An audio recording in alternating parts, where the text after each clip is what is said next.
yaitu dalam masalah dunia suruh lihat ke bawah, jangan lihat ke atas. Rasulullah SAW bersabda dalam hadis Abu Hurairah radhiyallahu anhu, ya, riwayat Tirmidzi, kata Nabi SAW, "Unzuru ila man huwa asfala minkum, wa la tanzuru ila man huwa fawqakum, fa innahu ajdaru alla tasdaru ni'matallahi alaikum." Kata Nabi SAW, lihatlah dalam masalah dunia, lihatlah ke bawah orang yang lebih rendah dari kalian. Dan jangan lihat ke atas. Nabi larang, jangan lihat ke atas. Nabi larang. Ini bukan anjuran, larang. Kata Nabi, wala tanzuru, jangan lihat ke atas. Fa innahu ajdaru alla tasdaru ni'matallahi alaikum. Kalau kalian lihat ke bawah, kalian tidak akan pernah meremehkan nikmat Allah Subhanahu wa taala. Maka seorang dalam masalah dunia, hendaknya lihat ke bawah, jangan lihat ke atas. Kalau lihat ke atas, dia tidak akan pernah bahagia. Dia tidak akan pernah qanaah, dia tidak akan pernah bersyukur karena lihat ke atas terus, tidak pernah puas dengan nikmat Allah. Maka suruh lihat ke bawah. Bagaimanapun kondisi kita, ikhwan dan akhwat, bapak dan ibu yang dirahmati Allah Subhanahu wa taala, bagaimanapun sulitnya kondisi kita, pasti ada orang lebih sulit daripada kita. Pasti ada orang lebih sulit daripada kita. Kalau Anda punya mobil butut, bersyukurlah kepada Allah Subhanahu wa taala. Masih banyak orang tidak punya mobil. Anda tidak punya mobil, hanya punya motor, bersyukurlah kepada Allah. Masih banyak orang tidak punya motor, masih naik sepeda. Anda punya sepeda, bersyukurlah kepada Allah. Masih banyak orang tidak punya sepeda, jalan kaki. Anda tidak punya sepeda, ya, hanya berjalan kaki, bersyukurlah kepada Allah. Masih banyak orang tidak bisa jalan. Ya. Oleh karenanya, bagaimanapun kondisi orang, kalau lihat ke bawah, dia akan bersyukur kepada Allah Subhanahu wa taala. Tapi kalau lihat ke atas, masalah dunia tidak akan pernah berhenti. Manusia tidak ada titik klimaks dalam mencari harta. Tidak ada titik klimaks dalam mencari kepuasan. Sudah punya rumah, ingin punya rumah banyak lagi. Sudah punya mobil, ingin punya mobil banyak lagi. Ini sifat manusia. Kata Nabi SAW, "Lau kana li ibni Adam wadiyani min dhahab, labtaghu thalithan.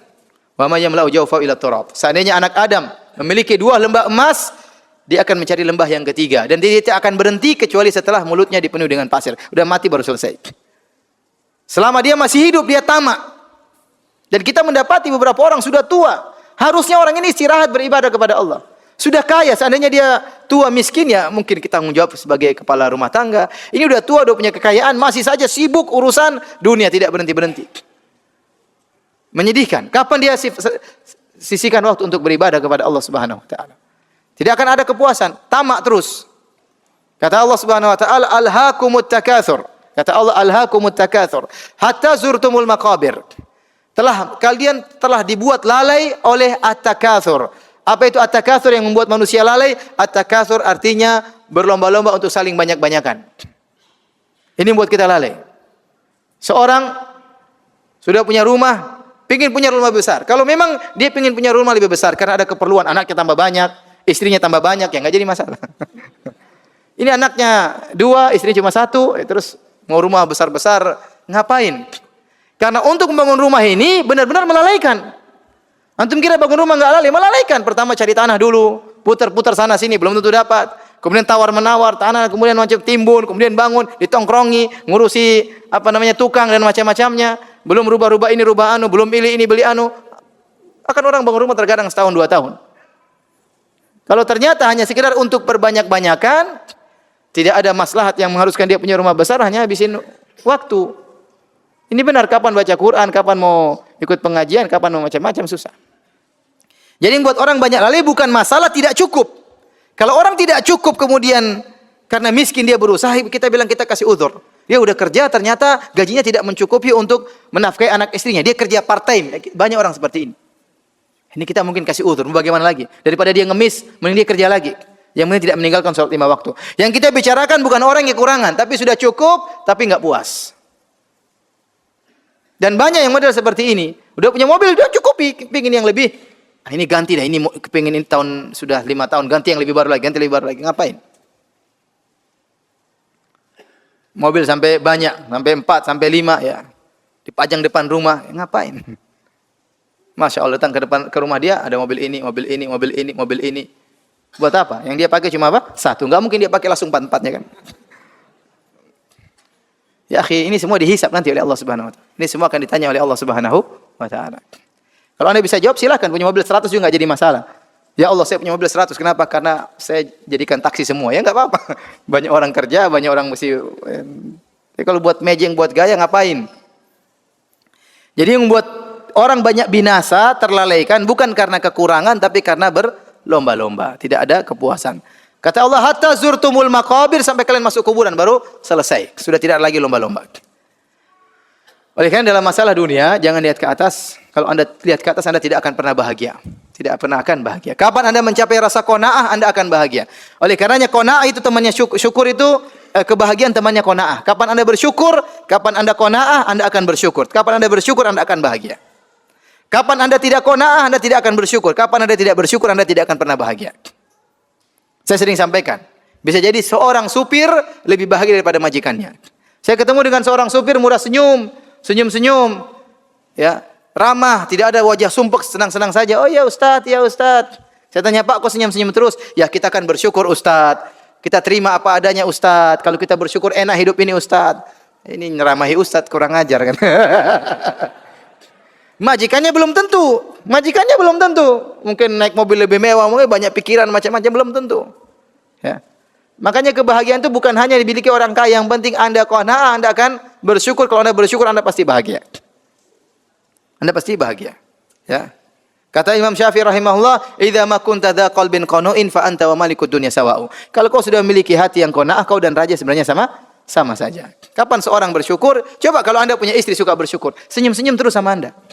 Tapi kalau enggak bersyukur, "Mas, ini enggak ada ini," marah terus. Akhirnya dia tidak bahagia, Anda juga tidak bahagia. Karena Anda terpengaruh dalam kehidupannya. Oleh karenanya para hadirin, hadirkan sifat qanaah, lihat ke bawah. Ya. Jangan pernah lihat ke atas. Kalau masalah akhirat baru lihat ke atas. Jangan pernah qanaah, ya. Saya ulangi, kalau masalah akhirat lihat ke atas. Karena Allah suruh berlomba-lomba, fastabiqul khairat, berlomba-lomba dalam kebaikan. Wa fi dzalika falyatanafasil mutanafisun, urusan surga maka bersainglah kata Allah Subhanahu wa taala. Wasari'u, cepatlah. Urusan masalah akhirat berlomba-lomba. Jangan qanaah. Ya. Antum kok cuma sholat di rumah, tidak sholat di masjid. Oh alhamdulillah, masih banyak orang tidak sholat. Saya sholat di rumah, alhamdulillah. Qanaah. Antum kok cuma sholat seminggu sekali. Oh alhamdulillah, masih banyak orang sholat setahun sekali. Masih mending saya, ya mending, nerakanya masih lebih mending daripada nerakanya dia, bilang. Jadi ya, kalau urusan akhirat suruh lihat ke atas. Ihdinas siratal mustaqim, siratal ladzina an'amta 'alaihim. Ya Allah, tunjukkan aku jalan yang lurus, jalannya orang-orang yang kau beri nikmat kepada mereka, jalannya para nabi, wan nabiyyin, syuhada, was-siddiqin, jalannya para nabi. Kita disuruh lihat ke atas masalah akhirat. Jadi jangan terbalik, sebagian orang masalah akhirat qanaah, masalah dunia tidak puas. Seharusnya masalah dunia qanaah, masalah akhirat jangan pernah apa? Jangan puas. Tapi ini diantara cara untuk bersyukur. Ya ikhwan, ya. Kalau Anda qanaah, Anda bahagia, benar. Sebenarnya kalau Anda pikir ya, apa bedanya Anda sama orang kaya? Anda lihat orang rumahnya gede, rumahnya mungkin harganya 50 miliar, ya. Kita udah masuk rumah-rumah seperti itu ya. Mungkin harganya mungkin puluhan miliar, ya. Bedanya Anda sama dia apa bedanya? Dia makan, Anda juga apa? Makan. Dia tidur, Anda juga tidur kan? Ya. Iya. Dia naik mobil, Anda juga naik mobil. Entah dia punya mobil sendiri, entah Anda naik Grab atau naik bayar, tapi sama-sama naik mobil. Anda mencret, apakah dia nggak pernah mencret? Apa orang kaya nggak pernah mencret? Ya, orang kaya juga mencret, juga sakit perut sama seperti ente. Bedanya apa ya? Bedanya rumahnya besar, rumahnya kita kecil. Rumahnya dia kita kontrakan ya. Memang ada bedanya, tapi tidak terlalu jauh ya. Antum nggak terima ya? Maksud saya, sudahlah nikmati yang ada. Ya. Dia makan, kita juga makan, apa? Ya, kita ngaji, dia belum tentu ngaji, banyak urusan dia. Pegawainya banyak sekali, dia belum tentu ngaji. Ya. Dia belum tentu baca Quran, belum tentu. Ya, ya bolehlah kita cari perbaikan kehidupan, boleh, tapi ya, jangan makanya sebagian ulama mengatakan, kalau seorang memandang orang kaya dengan pandangan yang adil, yang munsif, dia pasti memuji Allah Subhanahu wa taala. Ya ikhwan, orang kaya itu punya kelaziman konsekuensi juga yang banyak yang dia pikirkan. Dia pikirkan perusahaan dia pikirkan saingan perusahaan. Dia mengikuti perkembangan berita tentang ekonomi. Kalau sudah waktu gajian kepada anak buah, dia pusing. Ente tidak pusing, ente terima gaji dari dia.